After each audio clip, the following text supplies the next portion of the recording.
Good morning, Mr. Johnson. Good morning, sir. I want to start by thanking you for your service to our country, which includes a very successful stint as an AUSA.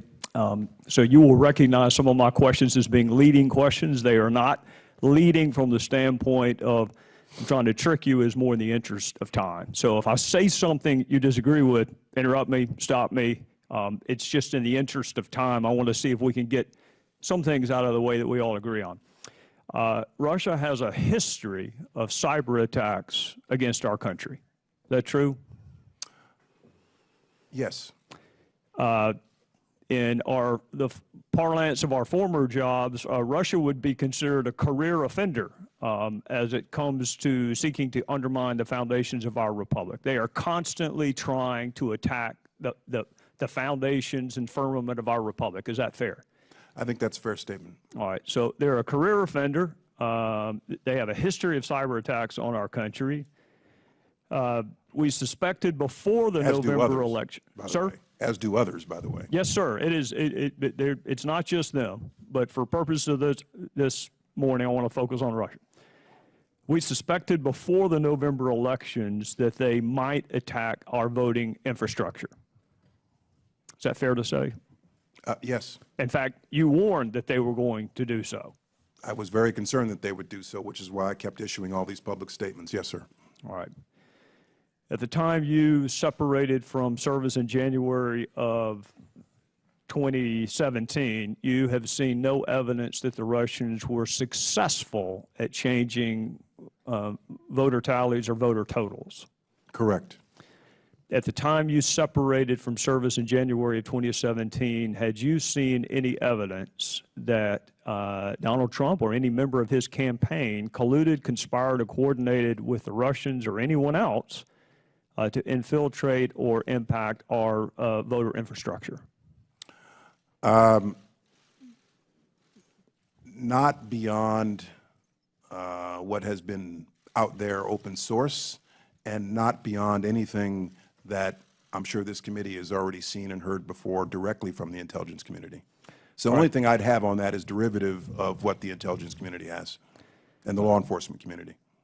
Speaking of the intelligence community, it strikes me that most of the information currently available was available in the fall of 2016. Most of the intelligence products that are relied upon to form certain assessments, that underlying data was available in 2016, some of it before the election. I'm not in a position to agree or disagree with that because I don't have access anymore to intelligence over the last 5 months. Well, looking at this a different way, before the election in November of 2016, you had already seen evidence of Russian efforts to impact our election. In fact, you testified they had a preference for a candidate. They were aggressive, and I think you used the phrase plain and simple. Yes, but with respect to efforts to hack into the DNC and other political organizations, yes, very clearly. All right. Correct. Well, this is, I guess, what I'm getting at.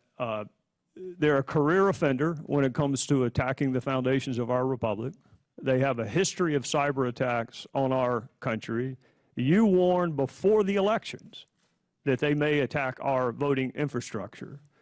After the election, President Obama took steps to target Russia, and you took steps to consider our voting apparatus to be critical infrastructure. Given what we knew before the election, what more could we have done and should we have done? We weren't surprised that Russia was doing this to us. They always do it to us. So what more could we have done, should we have done before the election? Well, hindsight is brilliant. Hindsight is 20/20. I'll preface my answer by saying I think it was unprecedented, the scale and the scope of what we saw them doing.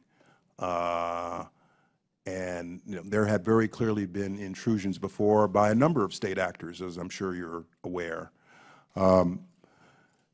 In retrospect, it would be easy for me to say that I should have bought a sleeping bag and camped out in front of the DNC in late summer with the benefit of hindsight. I can tell you for certain that in the late summer, fall, I was very concerned about what I was seeing, and this was on my front burner all throughout the pre-election period in August, September, October, and early November to encourage the states to come in and seek our assistance. And I'm glad that most of them, red and blue, did. Hindsight is perfect, 2020, but I'm satisfied that this had my attention. It had the attention of my people because I pushed them at every step of the way to make sure we were doing everything we could do.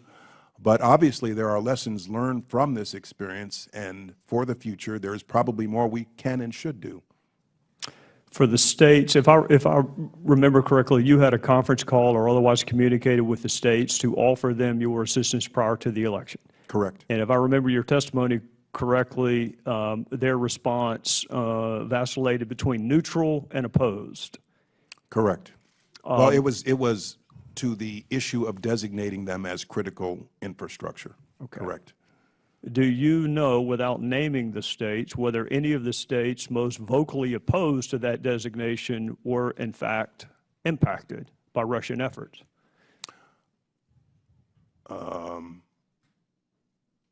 I'd have to look at both lists. If you're saying impacted, were those states that had their voter registration databases scanned and perhaps infiltrated? I'd have to look at both lists, sir. I don't have that information off the top of my head. Yeah, what I'm wondering is if any of the states most vocal in rejecting your help actually needed it the most. Well, again, they didn't reject our help. 36 of them accepted our help, but they were resisting the idea of a designation to be critical infrastructure, which I went ahead and did anyway. What would that designation have done in November or in October? What would that designation have accomplished had you done it in the fall of 2016 instead of January? Well, as I outlined earlier the advantages of that declaration, but in the short term, my assessment was that we needed to get them in. We needed to bring the horses to water to seek our cybersecurity help. And so making the designation would have, in my assessment, driven them in the opposite direction. And my number one priority pre-election was to get them to seek our cybersecurity help, and for the most part they did. Thank you, Mr. Secretary.